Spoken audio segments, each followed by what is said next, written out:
Hey guys, it's Austin here with Out Jeeping, and in today's video I'm going to be showing you guys how to rebuild the entire drum brake system in the rear of this Jeep Cherokee. So let's get started.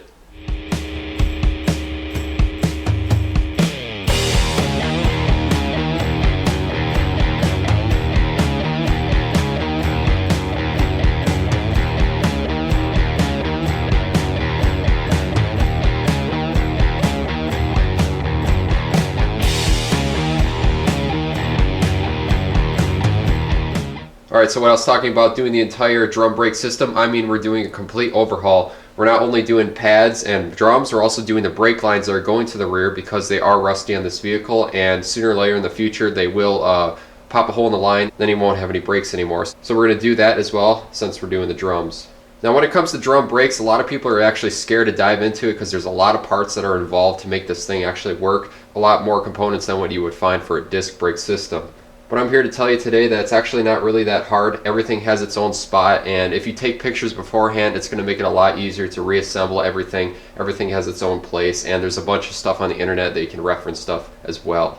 So instead of doing a disc brake swap on this Cherokee here, which could be more of an upfront cost, and you're going to have a lot more involved with changing proportioning valves, as well as changing backing plates and stuff like that on the axle. I actually found a good deal on just doing the whole entire drum brake assembly with one kit, and that kit is the Power Stop brake kit right here. I found it on Rock Auto for about 90 bucks, and it came with your drums, your pads, all the hardware and adjusters, and along with that I went ahead and bought some wheel cylinders because those have probably never been replaced before and they're pretty crusty on there. So since I'm doing brake line and all the drums and stuff, might as well replace those as well.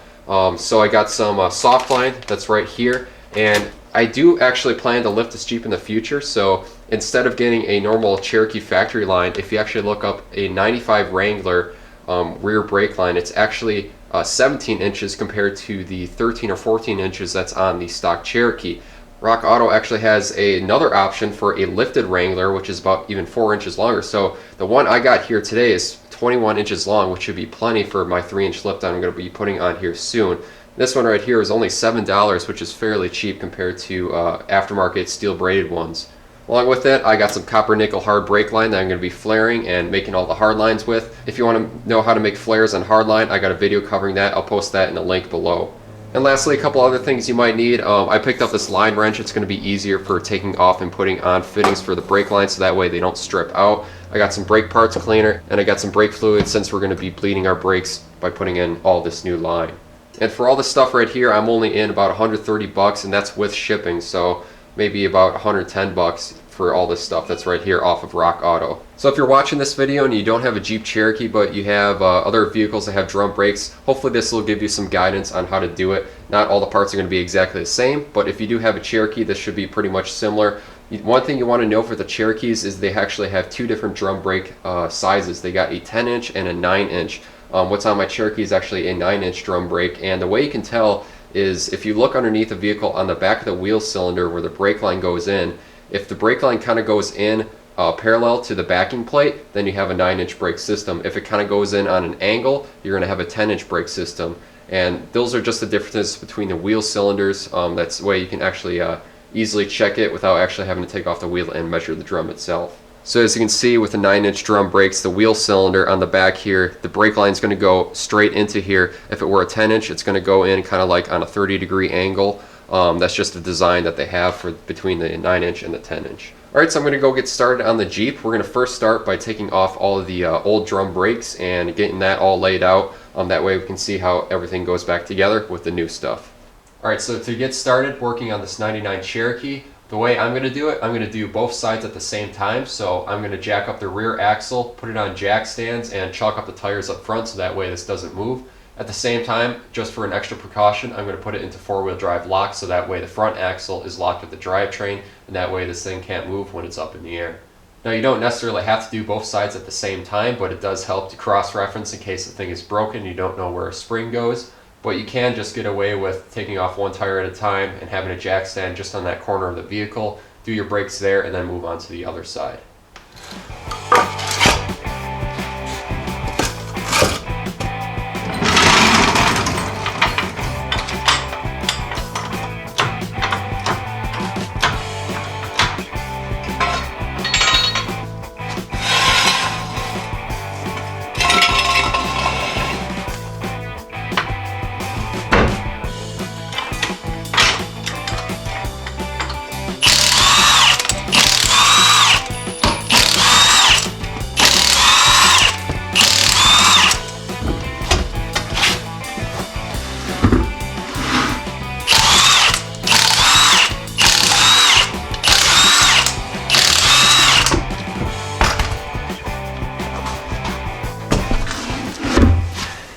Alright, so with the rear of the Jeep up on jack stands and the tires and wheels off, now we can begin disassembling the old brakes. I'm going to start over here on the passenger side, and as you can tell right off the bat, just trying to turn this, you can't even hear the brakes inside gripping onto the outside drum, so these are definitely out of adjustment.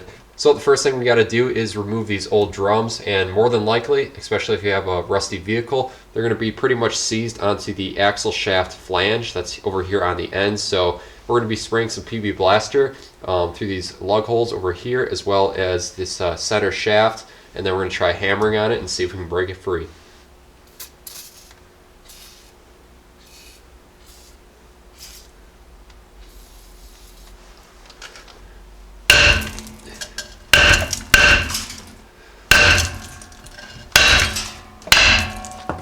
Alright, so we got some movement. So it's broken free now. Now we just have to try and wiggle it off and try and get it unstuck with the shoes that are on the inside.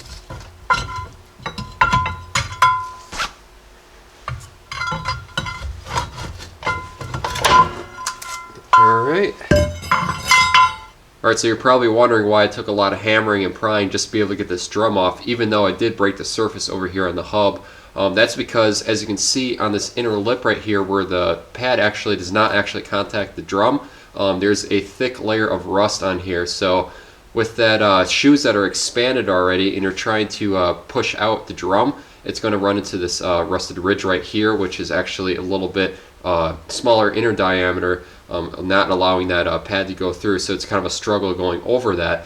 Now I could have took the drum brake and adjusted it from the backside. There's a little access hole that you can stick a screwdriver in and take that adjuster and shorten it a little bit, so that way the shoes actually compress a little. That way you should be able to get the drum off a little bit easier. But with the condition that these brakes are in, that adjuster is well seized up, so that won't work just doing it from the backside. So unfortunately I had to struggle in getting this off the hard way. But now with that drum off, we can see all the components that are inside that makes these drum brakes actually work. And what it all consists of mostly is we got a bunch of springs. We got 2 up here, and then we also have 1 underneath that's by the adjuster. We got a little cable that comes down and runs down here by the adjuster, and that's for our parking brake. So it's basically a manual brake that activates this drum brake system right here, along with the normal hydraulic brakes, which is powered by this wheel cylinder that's right here. So at this point, I'm basically going to take a bunch of pictures and see how everything goes. That's the best thing you can do with drum brakes, because once you take everything apart, if you didn't reference how it was put together before, you might have a nightmare of trying to put this back together or finding information on the web to be able to put it back together. So I'm going to take a few pictures before I start disassembling this. Now I have done a few drum brake jobs before, but every vehicle is different with the amount of hardware and where everything's located. Alright, so now I'm going to start disassembling some of the springs and get these old shoes off here along with all the old hardware. They do make special tools for this job to make it a little bit easier, but you can get away with just using a screwdriver, some pliers, and some needle-nose pliers just to be able to get everything in here. But you do have that option of buying tools for this job, and it makes it a little bit easier getting everything assembled and deassembled. So I'm going to start up here. We got 2 springs that are going up to the center pin. So I'm going to take some vice grips, clamp it onto the spring, and get it off.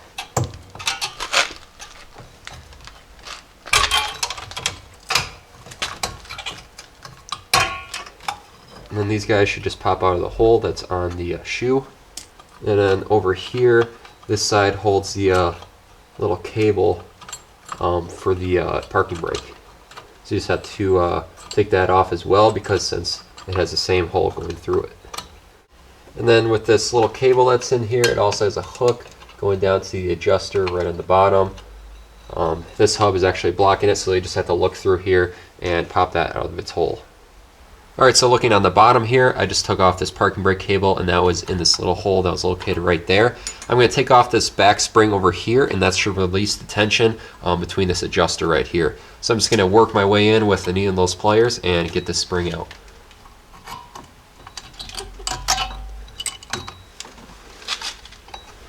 And then we can pop this spring out.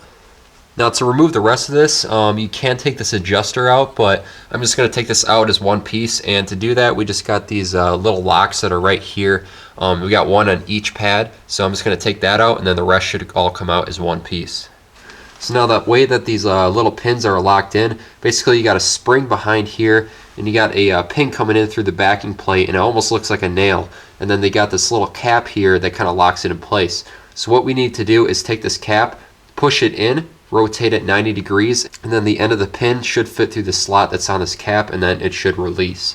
So there is a special tool that helps getting this out and putting a new one in, but you can get this done with the pliers if you're careful enough. It just takes a little bit more time.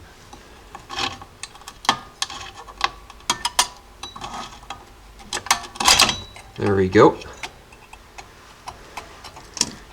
And then you can push out the pin from the back side. That's what that looks like. You can have your hand on the back of the backing plate, that way you can keep pushing on that pin, so that way it doesn't push in while you're pushing in the spring. It makes it a little bit easier to control. And then we got that one. Alright, so with all the springs out, this really shouldn't be under tension. There is a little bar in here that does have a couple springs on it. I'll show you that in a minute once we get this off. But now we should be able to take the shoes, expand it by hand, and then just kind of drop that side out. Now there is a little bracket over here which our parking brake cable goes down into, and as you can see it's slotted right here, so we're just going to work that way out, and then we can remove this one. As you can see, the adjuster came with it because it's all kind of tied into here. And then sitting on the top we have our other little piece right here. This piece kind of just helps make sure the shoes are expanded. Alright, so now I'm jumping over here onto the driver's side, and I'm going to do the same thing. Take this drum off and disassemble all the hardware and brake shoes and get that all off as well.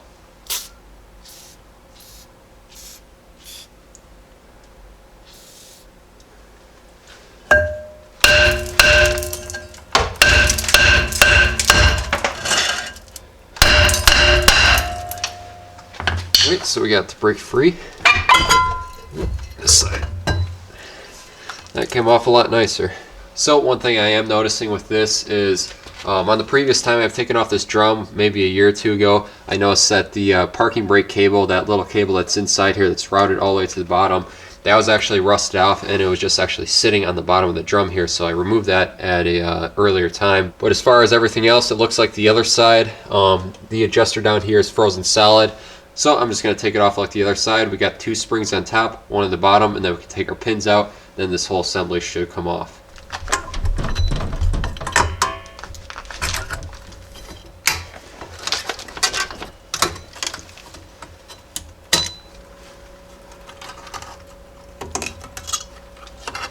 And what I'm noticing on this side, it's a lot worse condition. The pins are actually rusted to this little front piece right here, so it doesn't want to twist necessarily.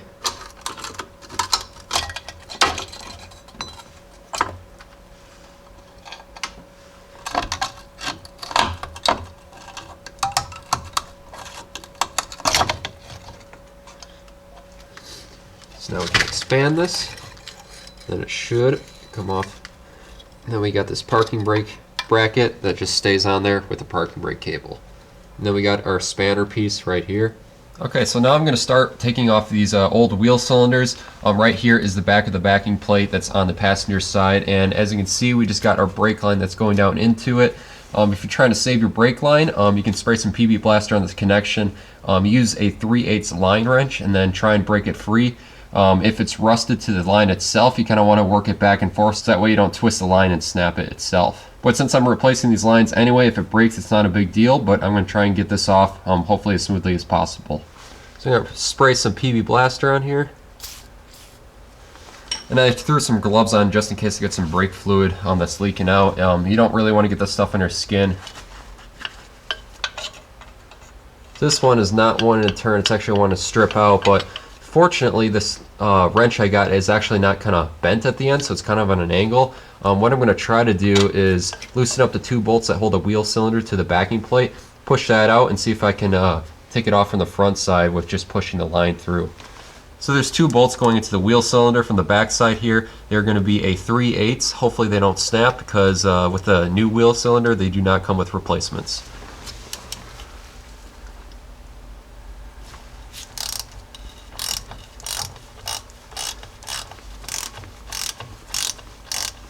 Alright, so with those two bolts out, we can kind of wiggle the wheel cylinder from the front side. And as you can see, it is free. And unfortunately with this, I just don't have enough room to get my flat wrench in there, so I'm just going to cut this for now since I'm replacing the line anyway. Alright, so now I'm going to do the same process over here on the driver's side.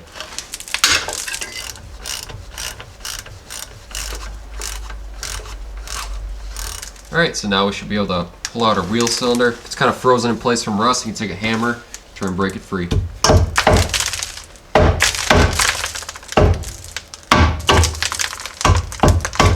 we go. Pretty crusty. Alright, so with these wheel cylinders off, I'm going to go ahead and start removing all the old brake line that I'm going to be replacing, which is basically everything going to the back brakes all the way from the proportioning valve. I'm not going to go too in depth on it because that's not the purpose of this video. If you want to know how to flare brake line, I got that in my last video. I'll put that in the link below. But basically, I'm just going to do a quick overview. I'm going to disconnect this junction block that's on top of the axle over here on the driver's side. There's a breather bolt that holds this block onto the axle, so I'm going to undo that. Get rid of all the old lines as fast as I can, and then I'm going to go and put the new lines on, plumb it all the way up to the backing plates, and then I'll show you guys how to install your new wheel cylinders and get the drum brakes all reassembled.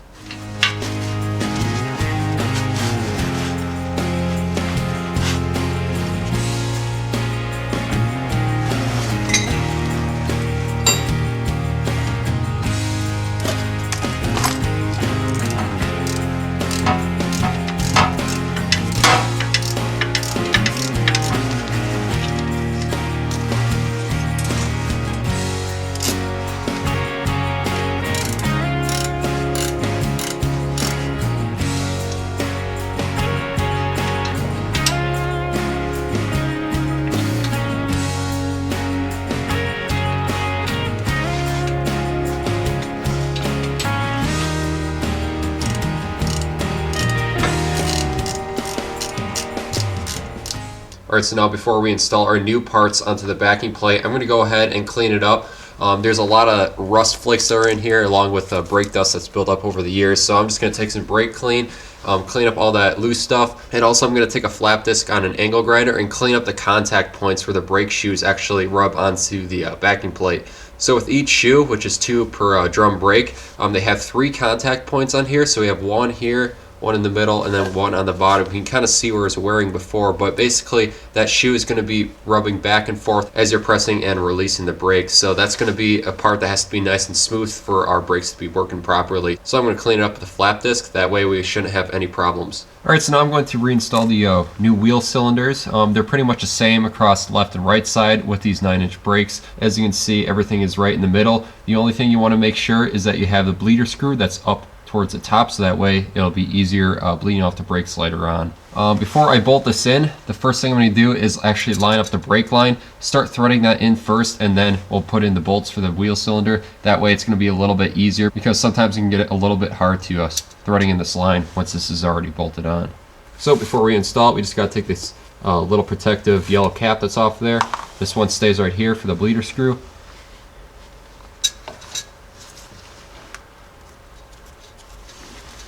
Start threading in your brake line. Once that's started a little bit, we can set the wheel cylinder into its place. And as always, I put a little bit of anti-seize on these little bolts that are in here, just in case I have to take this off in the future. And then we can go and snug up these bolts. And then we can go and snug up our brake line. Alright, so once you get this side done, you can go ahead and do the other side. It's going to be the exact same process. Alright, so before we go ahead and install our new shoes and hardware, there are a couple things we can do right here on the bench. It's going to be a little bit easier to do when it's out of the vehicle. As you can see, I have the passenger side assembly. This is what all came out of the passenger side right here. And then I have all the new parts over here corresponding. So basically, this is kind of how it all came out. With the spring and everything attached to here. And if you're wondering, the driver's side is pretty much going to be the exact same thing with all the components, except it's going to be flipped. So all the hardware that it consists of for each side is we got 2 white springs. These are the big springs that we have on the top that go onto that center pin. We have our one spring that's on the bottom. That's going to be like right behind the tensioner. We have another spring and our tensioner lock. That's going to be one of the things we're going to be installing on the bench. We got our parking brake cable. We got our spring that goes on that crossbar. We have our 2 springs over here along with 2 seats. Then we have our 2 retainers. And then we also have a rubber plug in case you lost yours on the back. You can replace it with this one. As well as a little pin, but with these new brake shoes, they already have a pin installed. So the 2 things that we're going to do while this is all on the bench, one thing is I'm actually going to grease up the tensioner, grease up this side where the plunger goes inside, and then I'm going to grease up these threads so that way this thing is working all the time and doesn't get rusted up like the last one. Another thing is we're going to get this tensioner lock set in place, and to do so, on one of your brake shoes for each side, they have this little pin pre-installed. So we basically got to put this on here and then set the spring so that way this guy is under tension, and that way it can lock our tensioner when everything is assembled. So to install this spring lock, I'm basically just going to reference what the old part looked like. So I'm going to set the spring in, and then this piece right here has a slotted hole, so it's going to lock into that pin. Alright, so I got that in there, and as you can see, that's under tension, so that should lock with our tensioner. And it's kind of sliding out of place, but once we get this cable on here for the parking brake, that's going to stay up in that position. Next thing is this tensioner. I'm going to unthread this all the way. And we're going to take our brake parts grease and lube up all the threads and the plunger on the tensioner.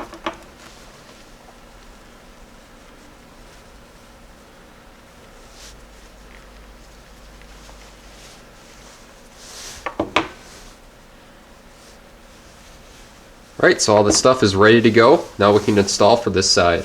Alright, so before we put our pads on, all the areas where I took the flap disc, where they have the contact points with the brake shoe, I'm going to put a little bit of grease on that as well, since the shoes are going to be kind of sliding onto that. We don't want this all to rust into one piece, so I'm just going to take a little grease and grease those up. Alright, so now I'm going to take our shoes and install them. I'm going to start over here on the back side because this is where it has that parking brake bracket. So as you remember from before, we have this little slot up here that the bracket goes in behind.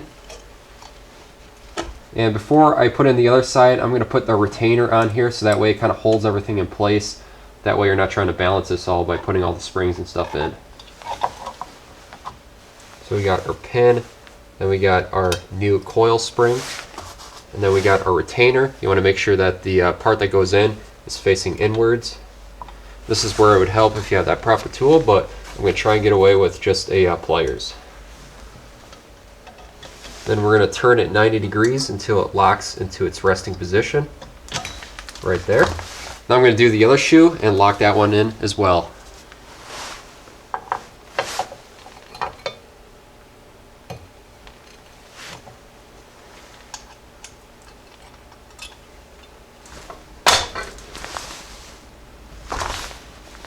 So I'm going to feed our spanner into here. It locks in on this side over here and then over here on this brake shoe. It only has one spring that goes onto the smaller fork side, so that's just going to slide over there. And the way it's going to be installed is when it has this little hump in the middle, that's going to be facing up. So I'm just going to kind of feed this through. I could have done this in the last step, but I didn't want to hold a bunch of things at the same time as I was putting those retainers in. Alright, so I'm now going to take our parking brake cable, push this on a little pin that's located up here, and then we have this little guide that's going to go right in here, but to lock that in place we have to take one of our white springs. So I'm just going to feed that like there. Line it up in the hole like so, and then route our cable right behind it. We're going to pull the spring all the way up to this little stud right here, and then we're going to do the same thing with the other side and get that one in.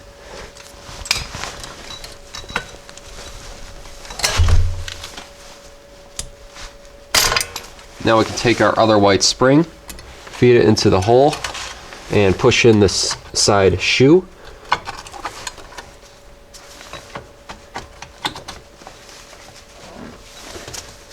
Alright, so struggling with this other spring over here, I finally got that on. Another technique you can actually do is take a screwdriver and put it underneath the spring and kind of pry it this way, and it actually helps it kind of snap onto that little pin that's right there. But now everything up here is mostly assembled, so let's work on the lower part and get all the springs and tensioners on that. Alright, so now I'm going to work on this little cable. I'm going to route it up here onto this little guide that's by this upper spring. Now on the bottom here where you have this little spring, we want to hook this onto the little adjuster lock that we installed earlier. So I'm going to grab onto it from the back side with the needle nose plier.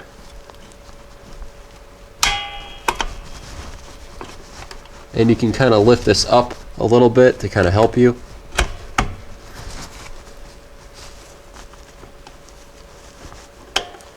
And then there we have it hooked on.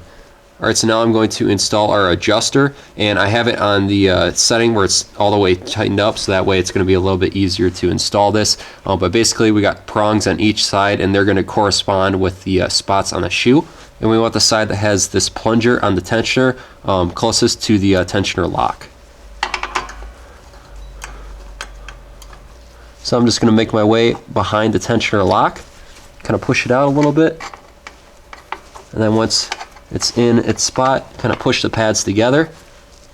Now as you can see, you want it lined up right here to where we have all these grooves that are going to catch on this lock. Now the last thing we got to do is put our one spring in here, and that's going to hold this all together. And for this last spring, we're going to line it up to this big hole over here on this shoe and the big hole over here. So I'm just going to kind of route this behind here. Hook it here over on the left side. Take a needle in those pliers. And then hook it over here on the right. Alright, so that's pretty much it for all the components. Now we can go take the drum, put it on here, and adjust it so that way it's ready to go. Okay, so I'll take our drum, line it up on here. Alright, so as you can tell, there is a little bit of resistance on there, but I'm going to expand this a little bit so it has a little bit more. And to do that, we're just going to take our manual adjuster on the bottom and turn it one way so it expands out. We don't want it to be too tight right off the bat, but just a little bit more resistance, so that way we'll have the drum brakes engage right away when we use our vehicle.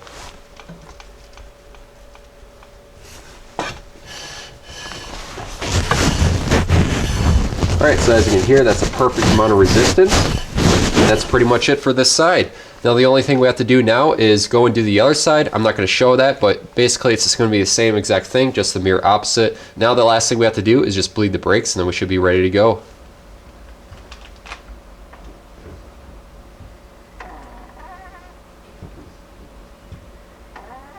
Alright, so I went ahead and bled the rear brakes, so everything is pretty much ready to go for the wheels and tires to go back on.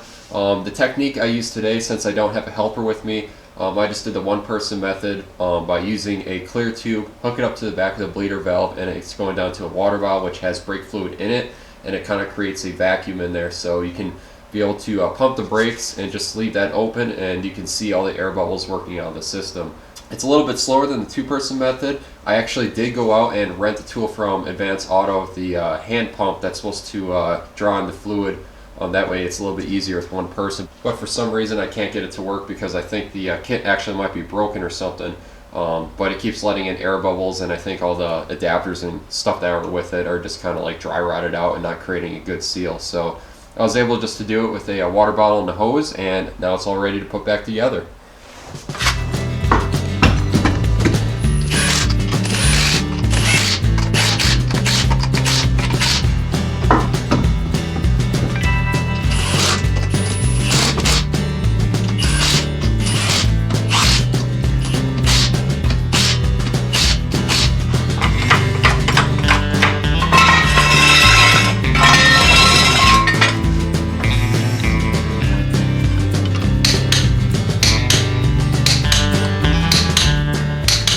Alright guys, that's going to be a wrap for today's video. One thing I would like to note is that if you're bleeding the brakes, make sure to always top off the master cylinder. Make sure that doesn't run dry as you're bleeding, otherwise you're going to have air in the entire system and you're going to have to bleed all the brakes. If you're just replacing the wheel cylinders, you can get away with possibly gravity bleeding. I did that a little bit on here, it actually worked, but I think since replacing the entire line, there's a lot of high spots, so a lot of air got trapped in there, and when I used the brake pedal, it kind of felt spongy. So I did this technique, and it helps it kind of push everything out of there, gets a new clean fluid, so now this is all ready to go. But overall, it wasn't too difficult to do. I mean, as long as you take pictures, it's kind of easy to follow. Sometimes it can be a little bit tricky trying to get some of those springs in there, but don't be afraid to tackle this job. You can definitely get it done within a day. It took me a couple days because I was waiting on some parts, but overall, it wasn't too hard to do. But as always, I'll post a link in the description below on all the parts I used in this video, as well as some helpful tools that might make the job a little bit easier. Now if you're wondering how to flare brake line, I got another video on that. I'll post that in the link below as well as at the end of the video so you guys can learn how to do that as well. So make sure you guys like and subscribe to the Out Jeeping YouTube channel to help keep these videos coming. And if you guys have any questions or comments, make sure to post them below. And if you guys want to purchase yourself some Out Jeeping decals to help support the channel, I got the link for that below as well. Until next time, I'll see you guys in the next video.